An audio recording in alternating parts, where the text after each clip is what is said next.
Florida man attacks former MMA fighter with a 14-inch knife.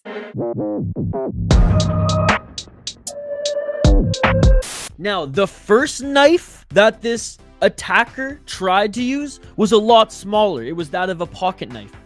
He actually left, I don't know where he went, to get a bigger knife. Florida man, 50-year-old Omar Marrero, charged at him yelling, trying to enter his vehicle before running away and coming back, like I said, with a 14-inch knife and a second attempt to cause harm and or jack the vehicle.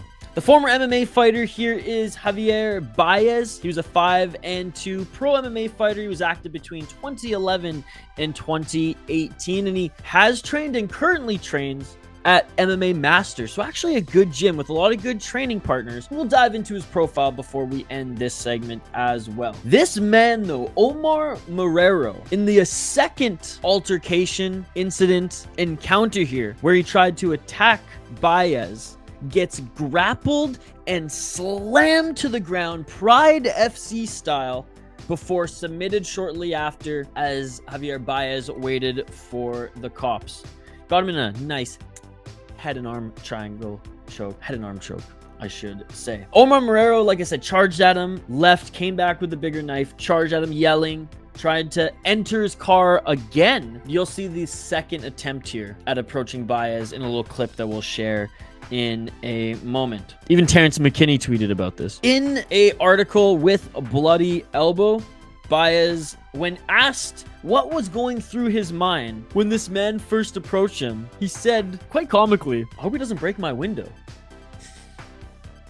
Worrying not about his safety, fighter mentality, but about his property, about his vehicle. He also said that once the attacker came back and was actually attacking him and he realized that he was in danger, that he was in harm, just that fighter mentality kicked in, instinct kicked in, and lucky that he was trained, but was able to easily handle the situation, which you guys will see in a little clip that we'll watch here in a moment. Marrero arrested and faces 2 felony charges, and apparently he was just unwell. And that's not an excuse for him. This guy seems like just a piece of work.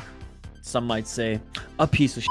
Baez also noted and was quoted saying that before he even approached him, he was screaming to a woman either on the phone or someone within his vicinity. So facing 2 felony charges here, and my kind of takeaway is that, hey, again, as sus as it may be, Brazilian Jiu-Jitsu, a great self-defense martial art. I just saw a clip of, I think it was like a short, of Mickey Gall actually schooling this kind of, I'll say, TikTok influencer. Back in the 90s, we called it dumb blonde type of, personality, where she was saying she was making fun of her girlfriend for taking jiu-jitsu because, like, that's not going to be able to actually defend herself against a man. And Mickey Gall was, I guess, on her show, and he was saying, actually, like, yeah, you might not be able to win a fight, but that martial arts was made for smaller people in particular to be able to, in threatening positions, to be able to control their opponent, hips, wrists, arms. Hey, in certain situations, are you just going to get naturally out-muscled 100%? I just met this woman. She does jiu-jitsu, and she was saying that she did it so that she could feel empowered and she could protect herself. And I was just like, I work with one of the deadliest men in, like, world, and the way that he described it to me, because I took a self-defense class, he's like, that's adorable that you think that that's going to do anything if there's a man that wants to take you down. Oh, I disagree. Really? Yeah, every woman, I think, should do jiu-jitsu to some capacity, because if it's an untrained person attacking you, it could be a big, strong male. Jiu-jitsu is made for a smaller person to be able to defeat a bigger person. Let's take a look at the clip here, ladies and gentlemen. A former MMA fighter knowing exactly what to do when he was suddenly rushed by a man with a knife.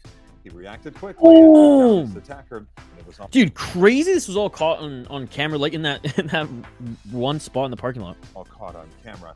And local TNT and Margot spoke with him. He is live down. I'm sure they have like the whole parking lot covered, but still, like, crazy story here. On West Miami-Dade with a harrowing tale. Yeah. Calvin, that man tells me he wasn't even thinking in that moment. His training just kicked in, kept him safe.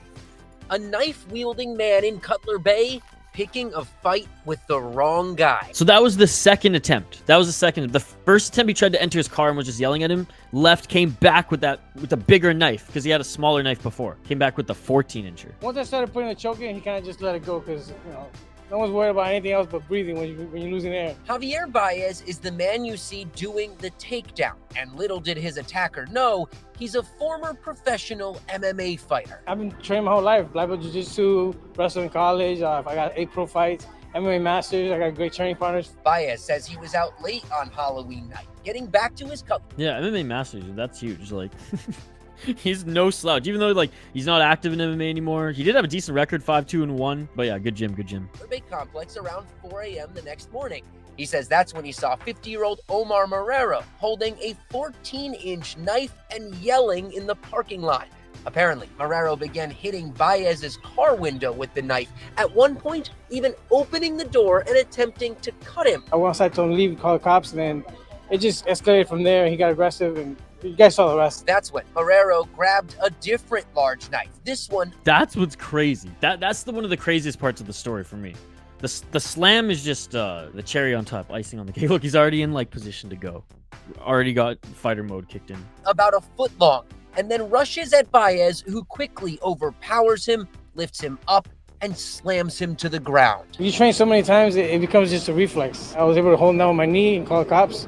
And he woke up and the cops came, it was good. Lucky for him with that training too, especially with that weapon. You know, even people who are trained just jiu-jitsu and self-defense aren't going to be able to think that quickly and be able to act like that. So that's crazy. And, you know, lucky for him that he was trained in that situation. And what a piece of man who was trying to carjack him there. Anyways, quickly let's take a look at Javier Baez. Like I said, 5-2 as a pro. Hasn't been active since 2018, but was active between 2011 and 2018. 2 KOTKs, 2 submissions, 1 decision. So pretty balanced record. Fought in Fight Time Promotions, went 3-1-1. Lost to Diego Silva and Keister Mark in his last 2 fights. Unfortunately ended off his career on 2 losses, but still living today and got a highlight reel Pride style slam.